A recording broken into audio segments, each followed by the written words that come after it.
All right, so basically, I do want to do a video coming up talking about blood glucose monitors, and you're probably wondering why do I want to do a video about that?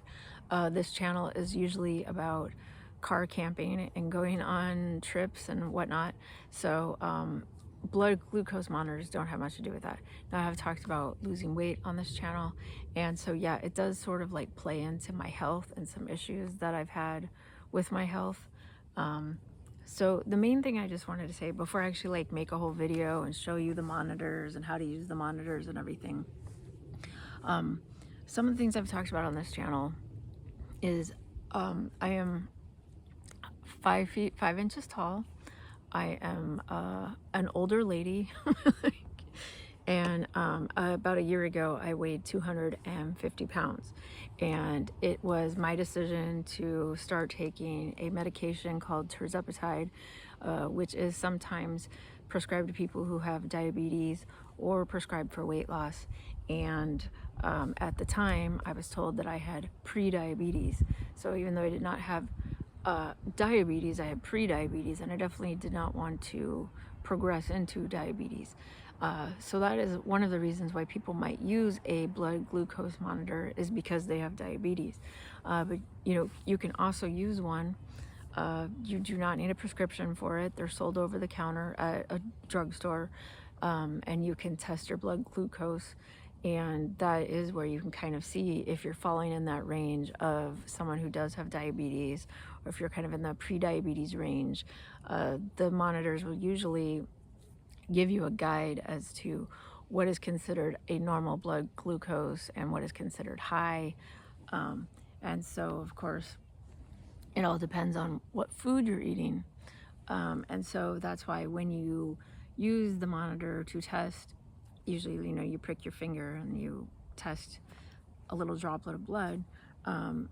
You're going to get a different readout depending on if it's first thing in the morning, depending on if you've just eaten a big meal, depending on if it's like an hour after your meal. You're going to get different readouts. And so that's why people will test their blood glucose all throughout the day to kind of keep an eye on how they're doing.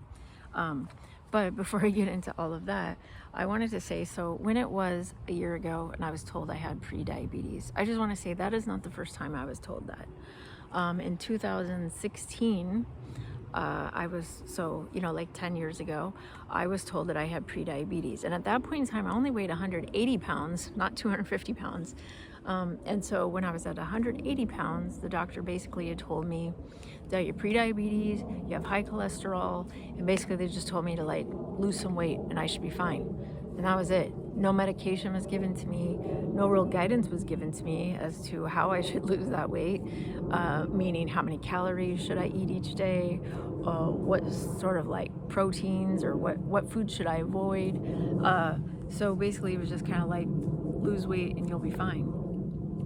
Now, I will say back in 2016, because I had just moved to Seattle, and I've described this in previous videos, living in Seattle, I've had to do a whole lot of walking. A lot of parts of Seattle are uphill. You have to do a lot of uphill walking. There are a lot of areas of Seattle where parking your car is kind of hard to find parking, so sometimes you have to park one place and then walk really far to where you're trying to go, because there's not like easy available parking everywhere. So I was working kind of like in the downtown Seattle area, and so I was doing a lot of walking. So just by the fact that I had to walk everywhere every day, I lost a lot of weight, just without even really trying, just because I was doing all that walking. And so when the doctor said all you need to do is lose weight and you'll be fine, like I lost weight, but I felt like there wasn't really any follow-up testing to like see if I was like better. And that's where I have some frustrations, because if any of the follow-up appointments I had with my doctor, it was never brought up again. They never addressed the fact that I might be pre-diabetic or that I might progress into diabetes. And I do know that I've had blood tests between now and then. And I even remember one time when the doctor said, oh, they forgot to run my A1C test, which is how they usually determine if you have pre-diabetes. And so I was kind of like that's strange, you didn't run the test, kind of important test, but whatever. And so I just kind of like, I've thought like, well, they're not concerned about it, I'm not going to be concerned about it. Like, and I'm not going to push for a test if they're not running the test. So then I just like kind of went about my life. So I just wasn't that worried about it. So to come to find out when it's like 10 years later and now I'm 250 pounds and then they tell me I have prediabetes, it wasn't much of a surprise or a shock. But that's where a lot of times I'm going to get into it, where these blood glucose monitors kind of fall into play. Because one thing is, if you have a doctor that's just like not doing their job, they're not running the test, then yeah, maybe you should try something, a test at home, right?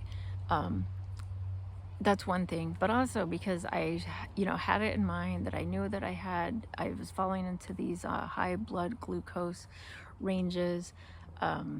Sometimes I might slip and say blood sugar instead of blood glucose, but basically I think everyone knows that if you have like a high blood sugar, that's bad, right? And that not only because that's like a sign of diabetes, but there's like certain, like if it's too high, you could like lose consciousness or something, like you need to be hospitalized and everything. So yeah, I was definitely concerned. But another thing is, when people use these monitors, it also helps you kind of get an idea of, like, yeah, we all know that if you eat like 3 pieces of chocolate cake, you're probably gonna like test high, right? But it is a good way to kind of like eat certain foods and then do a test and then see how your body reacts to that food. Because what I learned was I would get the highest readings of blood glucose after eating tortilla chips, versus like any other food that's out there. Like if I ate something that's kind of like a high sweet, like an apple, or even, because there's certain fruits that have a lot of sugar in them, like the tortilla chips is the one thing that totally set off my blood glucose. And when I'm mentioning monitors, depending on if you're just doing the one with like you do a finger prick, or now they have the continuous glucose monitors, which is usually something like you wear on your arm. Some of those are set up to where it can send you an alert on your phone if you have like a high blood sugar spike. And so that's why I thought like I would do a whole video talking about all the different monitors that I've used. But I thought maybe I should talk first about why I even used one, because if you don't need one, you don't need one. But sometimes I think people are starting to try using the continuous glucose monitors. You can wear it for like a week or 2 weeks to just kind of like see where your body's at, because this is where people will start to notice that sometimes people have really high blood glucose in the morning, first thing in the morning when they wake up, when they haven't even eaten anything, right? They haven't had breakfast yet, they've been asleep all night long, so they didn't eat during the night, so why is it high in the morning? So that's one thing. Then of course people, like maybe you have like a big meal, and then you obviously you're gonna have a spike after you eat a big meal, and then it goes down because after you've had time for your body to digest. And so what I was always told was that you should test your blood glucose like half an hour after eating. Okay, that's just what I'd heard. I don't know if people test it half an hour to maybe an hour after they've eaten. When I started wearing a continuous glucose monitor, I realized that half an hour to an hour after eating, there would be no change in my blood glucose at all. I did not actually see a spike until 2 hours after I ate a meal.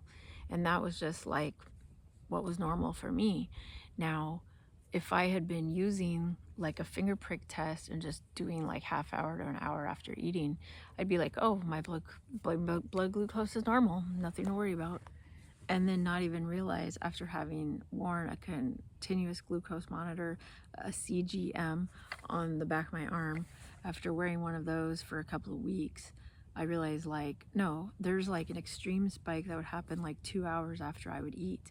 And so that's something that's, good to know, because if you just didn't know that until you actually test yourself, then that's how I found out. So yeah, maybe coming up, I'll do a whole video about blood glucose monitors. If you have any questions, feel free to leave them below, and then I'll try to address them in that video.